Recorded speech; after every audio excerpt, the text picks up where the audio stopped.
mashinani. Serikali ya kaunti ya Samburu imetoa kima cha shilingi milioni 9 ili kufadhili elimu kwa wanafunzi wanaojiunga na kidato cha kwanza. Takriban wanafunzi 2300 watanufaika na shilingi 1000 kila moja. Mwanachama wa kamati ya elimu ya kaunti hiyo, Stephen Lekupe, amesema kuwa ufadhili huo hutolewa ili kuhakikisha hata mwanafunzi wanaotoka katika familia maskini wanaweza kuendelea na masomo yao. We are grateful. And even our telephone, our peace officer, introduced the team with they are 448,000, 164,000. We were able to release 62 million to schools, but by that time the Form 1 were not included. Now that the calendar is somehow a bit messy, Form 1s are joining school in August, so we went out of our way to get some money as a county government, a total of 9 million to support Form 1 students only. We have been giving an average of 60 million per year.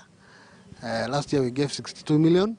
This particular year we've doubled the effort, almost doubling it, because we are going to give 107 million, excluding the 9 million here today. I've given today, so if we add that 9 million, it's going to be 116 million.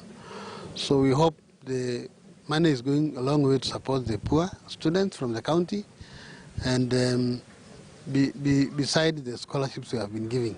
Our economy is down. We can't even sell the goats and the cows we have. Many of our parents have gone far off to look for pasture, and the ones that remained here, the market is very poor. They are not able to sell. And we are receiving so many requests from parents to allow children in school without any money. And for boarding schools is very difficult. We want to appreciate this county government very much for uplifting our economy by paying school fees.